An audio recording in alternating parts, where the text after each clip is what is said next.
What's the story, Morning Glory? What is the word, Hummingbird? Thank you so much for clicking on my channel and for joining me for this review of Love and Marriage Huntsville Season 5, Episode 9. So, first of all, I am really enjoying Stormy and Courtney. I'm enjoying them more than Tiffany and Lewis. And I vote to completely replace Tiffany and Lewis with Stormy and Courtney. And Tiffany and Lewis, to me, so far, episode 9, we're up to episode 9 now. They haven't really given me much. Stormy's been working overtime. As a friend of the show, she's been putting in the work, and I really do appreciate it. So we see the guys, all the guys are together, all the husbands are together, and they're having a middle-aged pickup basketball game. And it's just basically to showcase how guys don't hang on to grudges. Guys don't let the drama completely overtake their friendships. You know, they're able to fight one day and the next day they're playing basketball together and everything is all good in the hood. So we get it. Guys, you know, they're not about the drama. We understand. So Martell tells them that he's going to be going on a vacation trip to Destin, Florida with Melody and the kids. And Maurice says, you know, isn't that kind of giving your children false hope that y'all are going to be reconciling when y'all do these, you know, family trips together? They see the two of y'all together, because even when y'all are not together, the kids are hoping that y'all are going to reconcile. And then to actually see y'all together on a family trip, it might give them false hope. And I'm thinking to myself, so what's the alternative? That the kids can never enjoy the company of their parents in one room or at the same time under one roof? That can never happen. They can never have mom and dad together for a vacation at an event. Like, I don't understand what the alternative is. And I think that if you are gently honest with your children, you know, then it's going to be a problem either way, because no matter what, the kids are going to want their mom and dad back together again. But if you're just always having the door of communication open with your children, you know, it should be fine. It's all going to work out. They're not going to be 100% happy that mom and dad broke up, but at least they'll know that, hey, just because mom and dad are together or we take family vacations together, it doesn't mean that they're going to be back together, but it just means that they're doing this for us, for the benefit of us. So I don't see a problem with Melody and Martell vacationing together with their children. And I don't know why Maurice was trying to put a negative spin on this. So moving on from the guys, now we see Stormy and Melody. They are together. And because the comeback dinner had gone so well, Stormy asked Melody if her and Tisha were now cool. And Melody was like, no. No, she asked her, are they friends? Are Melody and Tisha friends? And Melody tells Stormy, absolutely not. I'm not looking for any new friends. So yeah, they're cordial, they're civil, okay, but yeah, they're not friends. I can't even remember the last time Tisha and Melody were actually friendly with one another, where they were hanging out like girls, you know, having a good time together. I don't even remember if that has ever happened on the show. Like, I really, truly don't. Even when they were trying to do the comeback group in the very first season, I don't ever remember Melody and Tisha being friends like that. So Stormy says that she is wanting to host a dinner and she's inviting all the girls, and she would really like Melody to attend. And as we know, Melody did attend. Stormy says that the purpose of the dinner was to resolve anything that was not resolved at the Galentine, because the Galentine went left very, very quickly. Almost broke out to two full-blown fist fights, one between Melody and Tisha and another one between Destiny and Stormy. So yeah, that Galentine group could have been a whole entire police scene, but it didn't get that far, but it was damn near close. Then we see Marceau and Courtney together. They are talking business because Courtney is interested in going into commercial real estate. And so because Marceau is already in commercial real estate, he's going to, you know, I guess, volunteered to give Courtney some advice on how that goes. And they talked about working with your wife. And Courtney said that him and Stormy are like 50-50 in everything. They're 50-50 in home, 50-50 in business, because Marceau asked, so where does Stormy stand in all of this in your business ventures? And he said, oh, she's with me all the way. You know, she's with me for everything. And Marceau said that, you know, he handles the business and then Tisha handles, I guess, the home, which confused me because we have seen Tisha at their place of business conducting work. You know, she holds stakes in the real estate company, the commercial real estate company that he's in. She holds like financial stakes in those businesses because when Martell left Skolt, she became the majority shareholder of Skolt. So I really wasn't understanding like what was going on there, like what he meant that him and Tisha don't do business together.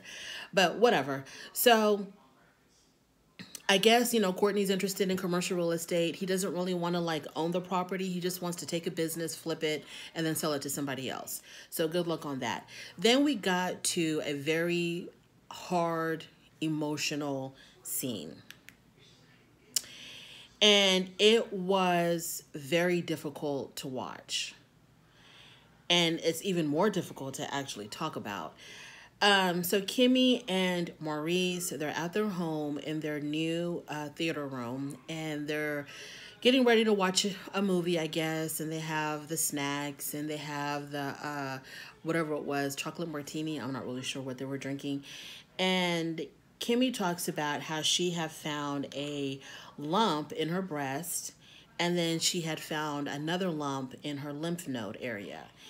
And so obviously she did go to the doctor. They were going to run some tests. I guess she was going to get a biopsy at some point. And so right now they don't know if these lumps are malignant or benign. So it's like a waiting game right now. She doesn't know. And during this time, while you're waiting for the results, can probably be one of the hardest times anybody has to face. So she talks about having to be strong for her son, having to be strong for Maurice, having to be strong for her mother. You know, you don't want to break down in front of these people. You don't want to push these people away while you're going through this. So you want them around and you want to be around them, but you want to put up a very strong front so that they don't get too worried. And Maurice tells her that she does not have to be strong, that she does not, if she wants to be weak, if she wants to break down, however she feels and however she wants to act, she should allow herself that. So she said that she had considered not filming, but she wanted this to be a part of the show if she can help others, because she says that the whole purpose of her being on the show is to be a light for other people. And this is something that a lot of people go through more than needs to go through it. And so she wants to be able to help. If she says, if I can help at least one person, you know, do what needs to be done for themselves, then it's all worth it. She talks about how they just need to start making plans, you know, like to have a living will. I mean, I'm pretty sure that Maurice and Kimmy have actual wills, but she also talked about having a living will. And man, it was just really hard to watch this. It was so difficult to see Kimmy because Kimmy is always the more sensible one. She's always the strong one. She's always the one that is trying to calm down everybody else. She tries to bring sense into these chaotic messes that some of these cast members put themselves in. She tries to be the voice of reason. I don't think a lot of people have anything against Kimmy. Of course, she probably does have haters, but I don't think that out of everybody on the show, Kimmy probably has the least amount of haters. And to see her go through this, it's just really hard. And then she tells Maurice, I know this is not what you signed up for. And it kind of bothered me that she would say that to him, because when you exchange your vows, you know, part of the things that you say is, you know, for better or for worse, through sickness and through health. And anybody with any sense knows that when you get married, anything can happen and you still have to be there for your spouse. Anything can happen. And so he did sign up for that. If he took his vows seriously, he most definitely signed up for this, you know, to be there for her through sickness and through health, through the good times and the bad. That's what marriage is all about. It's not just about having, a pretty wedding and wearing pretty clothes and then, taking vacations together and living happily ever after. Marriage is hard as hell. So now we finally get to Stormy's peace party. Everybody shows up. Everybody, for the most part, showed up looking absolutely beautiful. They have their long, flowy summer dresses, which was perfect, for a summer evening dinner. Why Tisha showed up in her booty shorts and white t-shirt, I have no clue. She said that the invitation said they were going to be sitting on the ground eating. Okay, but y'all, it's not camp. It's a dinner. It's an evening dinner by the pool. I'm pretty sure that there was other context clues in that invitation about what type of an event this was going to be and what type of evening this was going to be. You went to college, Tisha. You have degrees. You're a businesswoman. How come everybody figured it out but you? And then Destiny shows up. I mean, Destiny's, and I don't, look, y'all, I'm not judging her taste in clothes. I thought that what she wore also did not quite fit the event. She had like a neon green tight dress, stripper heels. I didn't get it. Whatever, moving on. So, Destiny brought her cousin with her, who was uninvited, which is ironic because she made such a big deal about Melody and Stormy showing up at her Madani event uninvited, but then she brings an uninvited guest. Stormy wasn't tripping though. So Stormy states the purpose of the dinner, to resolve any unresolved issues, to make this a positive event, to try to, clear the air with whoever you're having beef with, etc. So they start off with burning sage and saying some positive affirmations. They all go around the table saying something positive that they're hoping for, wishing for, etc. Mel says that she wishes for peace, love, and harmony. And while Mel is talking, unless they edit it kind of weird, but when Mel was talking, it appeared like Destiny started to cough on purpose. She was fine the whole entire time. She wasn't hacking. But then as soon as Mel opened up her mouth to give her positive affirmations, Destiny coughs and interrupts her, which I thought was extremely rude and immature. Destiny says in her confessional that Melody wasn't about peace, love, and harmony when she was trying to fight with Miss Wanda, me, and everybody else in between. Okay, first of all, she wasn't trying to fight anybody. She was trying to confront Miss Wanda about Miss Wanda talking about her children. She didn't fight with you, and she didn't fight with anybody else. You claim that she didn't even talk to you. So all of a sudden now she's fighting you when you were the one when Melody left the building. Destiny actually was followed her. She didn't go all the way out. She stayed at the door, but she followed her to the door and started yelling at her outside. What do you mean she was trying to fight you? You were the one trying to confront her. Kimmy, when it was her turn, she says her positive affirmation was, I can overcome everything. She gets emotional. Everybody can see that something is really bothering Kimmy. Stormy gives her a hug and asks her, does she want to talk about whatever's bothering her? And Kimmy said no, she didn't want to talk about it at that time. It is so hard this is going to be, I pray to God. I pray to every cell in my body, prays to God that Kimmy's tests are going to come out good and that they're going to be, the lumps are going to be benign or not even nothing, just nothing. I just pray for her to have good health and to have good news and to live forever. So then Stormy brings up a game that she made up called What I Think, What You Heard, and What I Meant. And she gave an example of the misunderstanding that her and Destiny had. Oh, yeah. So she started off by she needed to give an example because nobody knew what the hell she was talking about or the rules of the game. I thought people were pulling out pen and paper to take notes about what this game was about. So she said that at the Galentine, she said that her example was, okay, for example, like me and Destiny at the Galentine event. I was just asking her what went down between her and Melody, like why aren't they talking? And I wasn't even trying to be rude about it. So, I was just asking a question, but Destiny took it completely left. She took it completely differently.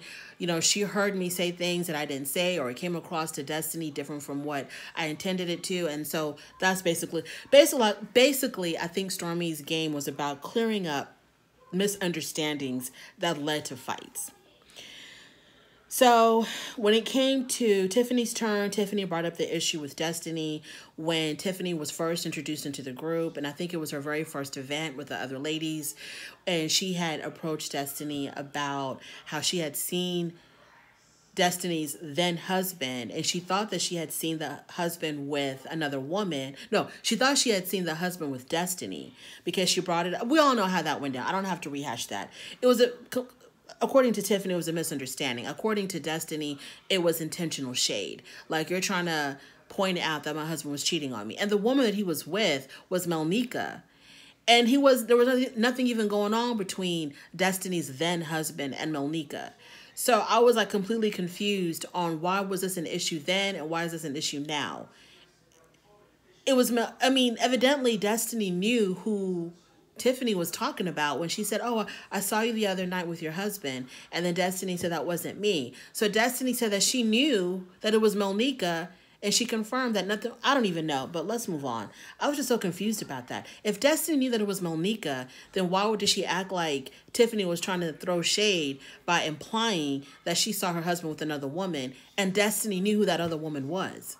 Or maybe I misunderstood the whole entire scenario.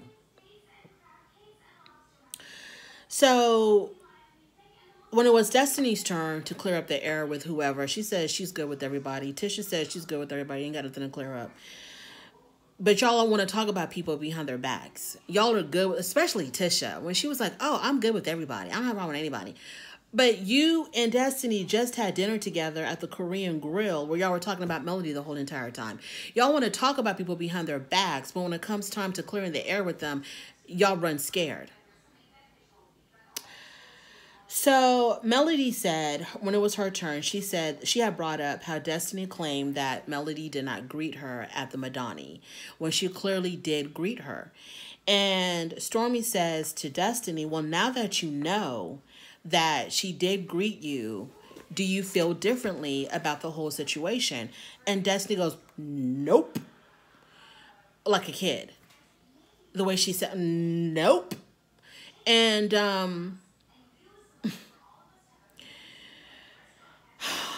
why wouldn't you feel differently knowing that what you thought happened didn't happen? Now that you understand the facts, you got mad that the woman went there and did not greet you. Then you found out that she actually did greet you. So why wouldn't your opinion about what happened, why wouldn't it change then? I don't understand Destiny. And also, as soon as Destiny had sat down at the table when she arrived, you can tell that Melody makes Destiny absolutely uncomfortable. She makes her so uncomfortable because Destiny's animations were amped up. Her eyes, how big they get, the rolling of the eyes, the neck rolling, the head shaking. All of her animations were always amped up whenever Melody is within proximity. And another thing that I don't understand about Destiny seems like she's absolutely miserable on this show. The only person that she can really film with is Tisha, and they're not even really friends. I know those two women don't really like each other. I know Destiny does not really care for Tisha, but they're going to act like they're BFFs because they both hate Melody. But Destiny, for the most part, every single time that we see Destiny, she's not happy. She's angry. She's pissed off. She's upset with somebody, something. And I'm like, girl, you don't have to be here. Okay? You don't have to be here. Your business, supposedly you claim, is doing absolutely great. Get off the damn show and go take care of your real business, the stuff that really makes you money. Like, I don't understand. Every time we see Destiny, she's upset. And then if she's not upset, she gets herself upset by talking about Melody. Anywho, that is my review. We're going to manifest and we're going to affirm that her tests are going to come back great. These lumps are not benign. They're not tumors. They're not cancerous. We're going to speak it for what it is. And she's healthy. And yeah, this was a really hard episode to watch. Thank you so much for joining me. I really do appreciate it. On your way out, please do not forget to rate the video. If you like this content, go ahead and subscribe, and I will definitely talk to you later. Bye.